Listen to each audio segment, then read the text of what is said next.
Hello hi welcome to Kokila's kitchen. இன்றைக்கி நம்ம கிச்சனில் சூப்பரான முருங்கைக்கீரை கடையில் தான் பார்க்க போகிறோம். நான் வந்துட்டு சின்ன டம்ளரால் 1 டம்ளர் அளவு துவரம்பருப்பு எடுத்து ஊற வச்சுருக்கேன். அதை வந்து குக்கரில் போட்டுக்கலாம். இப்போது இது கூட ஒரு 4-5 பல் பூண்டு, தக்காளி, அடுத்து வெங்காயம், அடுத்து ஒரே ஒரு பச்சை மிளகாய், கொஞ்சமாக பெருங்காயத்தூள் போட்டு இதை குக்கரில் விசில் விட்டு எடுத்துக்கலாம்.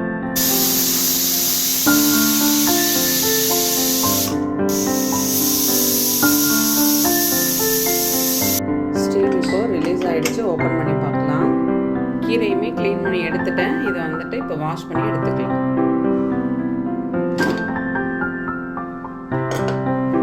பருப்பு இப்போ நல்லா வெந்துடுச்சு.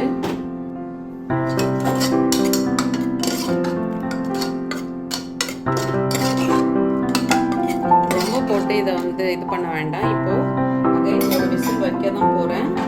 வாஷ் பண்ணி வச்சுருக்க முருங்கைக்கீரை இதில் சேர்த்துக்கலாம். சேர்த்துட்டு கொஞ்சமாக தண்ணி சேர்த்து ஒரே ஒரு விசில் விட்டு எடுத்துக்கலாம்.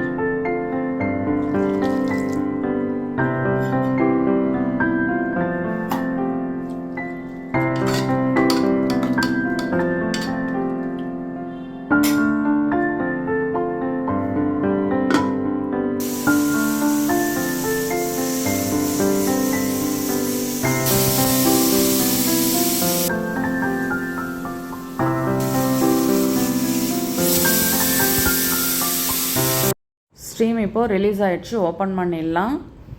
இப்போ பாருங்கள், கீரை பருப்பு ரெண்டுமே நல்லா வந்துடுச்சு. ஆக்சுவலாக நான் எப்பொழுதுமே சொல்வேன், முருங்கைக்கீரையில் வந்து கலர் மாறக்கூடாது, இல்லைன்னா நல்லா இருக்காதுன்னு சொல்லுவேன். இந்த ரெசிபி இப்படி தான் செஞ்சாகணும். இப்போது இதை வந்துட்டு நம்ம இது கூட கொஞ்சமாக உப்பு சேர்த்து நல்லா கலந்து விட்டுட்டு தாளிப்பு போட்டுடலாம். இதை வந்து இப்போ கலந்தாச்சு, தாளிச்சு எடுத்துக்கலாம். இப்போ அடுப்பில் வானல் வச்சுட்டு 1 ஸ்பூன் அளவு எண்ணெய் சேர்த்துக்கலாம். எண்ணெய் சேர்த்துட்டு கடுகு, உளுத்தம்பருப்பு, காஞ்ச மிளகாய், கொஞ்சமாக பெருங்காயம் இதை சேர்த்து தாளிப்பில் நம்ம வந்துட்டு பருப்போடு சேர்த்து போட்டுக்கலாம். இது நல்லா பொரியட்டும். பொரிஞ்சதுக்கப்புறம் லாஸ்ட்டாக வந்து பெருங்காயத்தூள் சேர்த்துப்போம். ஆல்ரெடி பருப்பில் சேர்த்துருக்கோம். இதுலேயும் கொஞ்சமாக சேர்த்தோம்னா வாசனை நல்லாயிருக்கும். இப்போது இது நல்லா பொரிஞ்சிடுச்சு. நம்ம வந்துட்டு கீரையில் சேர்த்துக்கலாம். இப்போது இது கூட ஒரு 1/4 ஸ்பூன் அளவு மஞ்சத்தூள் தான் சேர்த்துருக்கேன். காரத்துக்கு பச்சை மிளகாய் காரமே எனக்கு போதுமானதாக இருந்தது. அதனால் நான் வேறு எந்த காரம் மிளகாத்தூள் எதுவுமே சேர்க்கல.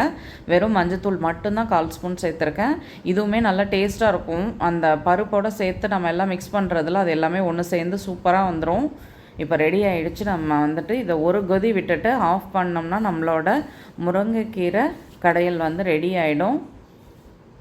அவ்வளோ ரொம்ப சிம்பிளான ரெசிபி. இது கூட ஒரு காரமாக உருளைக்கிழங்கோ இல்லை காரமாக ஏதாவது ஒன்று தொட்டுக்க வச்சு சாப்பிட்டோம்னா செம்ம சூப்பராக இருக்கும். இது மைல்டாக இருக்கும், அது காரமாக செம்மையாக இருக்கும். அவ்வளோதான், நம்மளோட முருங்கைக்கீரை கடையில் ரெடி ஆகிடுச்சு. சுட சுட சூப்பராக நம்மளோட கடையில் ரெடி ஆகிடுச்சு. நீங்களும் வீட்டில் ட்ரை பண்ணி பாருங்கள். பிடிச்சிருந்துச்சுன்னா மறக்காமல் ஃப்ரெண்ட்ஸ் அண்ட் ஃபேமிலிக்கு ஷேர் பண்ணுங்கள். ஷேர் பண்ணுறதோடு மட்டும் இல்லாமல் செஞ்சு பார்த்துட்டு உங்கள் கமெண்ட் சொல்லுங்கள். தேங்க்யூ.